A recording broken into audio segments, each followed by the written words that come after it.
You're in luck, Montana told her friends. She's so naked.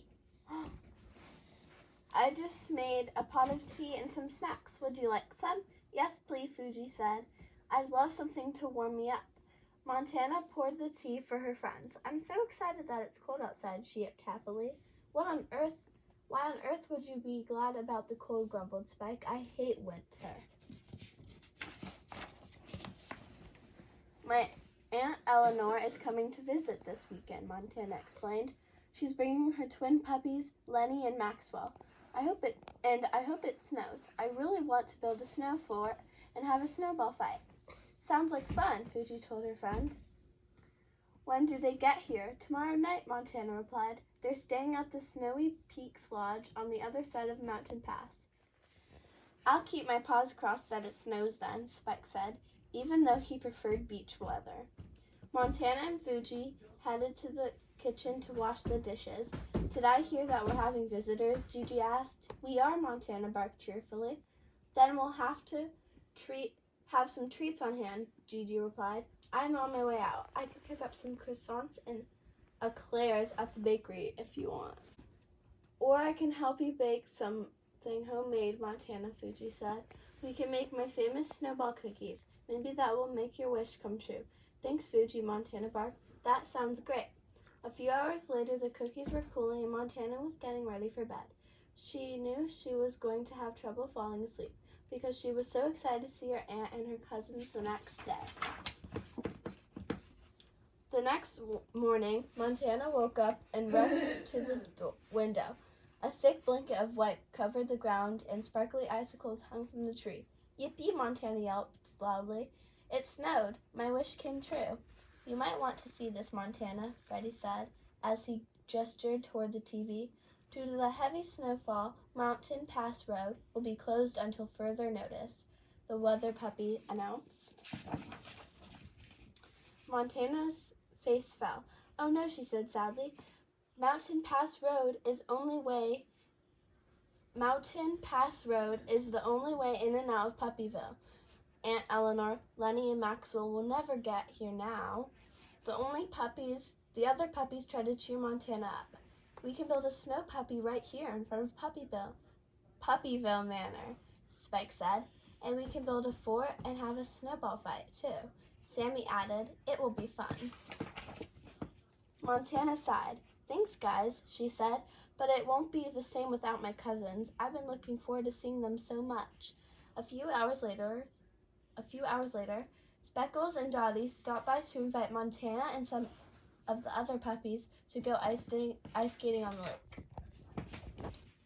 Thanks for the invitation, Montana told her friends, but I'm not in the mood for skating. Are you sure? Speckles asked.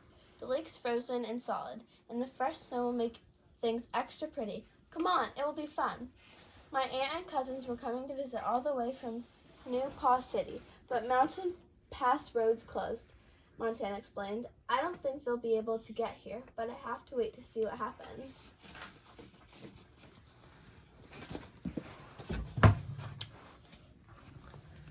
Ring, ring. It was Montana's cell phone. Hello, Montana said. Hi, Aunt Eleanor, she paused. I'm not sure, but I can try. Montana finally said before she hung up the phone. Who was that? Spike asked. It was my aunt, Montana replied. She and the puppies made it to the Snowy Peaks Lodge, but because the road is closed, they can't go any farther. She asked them if there's any way I can get there to visit with them, but I just don't see how. Wait a minute, Speckles suddenly said.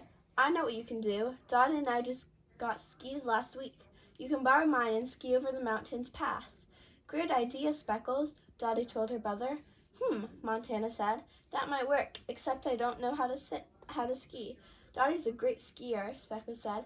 I bet she'll go out with you and teach you. Right, Dottie? Of course, Dottie barked happily. Really, Montana asked. You'd do that for me? Thanks, Dottie. My pleasure, Dottie said. Speckles and I will go grab the skis while you pack and get ready to go. We'll be back soon.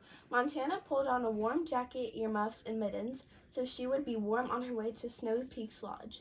Don't forget the snowball cookies we made, Fuji said as she packed them up in a box. You should bring them to share with your aunt and cousins. Thanks, Fuji, Montana barked. You're the best. Montana and Dottie headed out as soon as they could. Dottie gave Montana pointers the whole way. Bend your knees a little bit, Dottie said, and keep your skis next to each other. No, just glide back and forth. Watch your balance. Okay, Montana said as she pushed off on one ski. Here goes. That's it. Dottie encouraged her. You're doing great. We'll be there in no time. Wow, Montana said breathlessly as she and Dottie skied up to the Snowy Peaks Lodge. That was really fun. Thank you so much for helping me today. I learned how to ski, and I get to see my aunt and cousins. Montana, Lenny cried, you made it. Did you ski all the way here from Puppyville? Wow, Maxwell added. Aunt Eleanor laughed. Settle down, boys. Settle down, she said. Montana, it's so good to see you. And it's great to see all of you, Montana barked. Montana, Lenny, and Maxwell spent the rest of the afternoon building a snow puppy. It looked so real that the squirrels were afraid to go near it. Meanwhile, Dottie showed Aunt Eleanor how to ski. Oh my, Aunt Eleanor cried as she skied down a small hill. Whee! Everyone laughed. Then they all headed inside for some warm milk and snowball cookies. It was the perfect end to Montana's perfect snow day, full of friends, fun, and family. The end.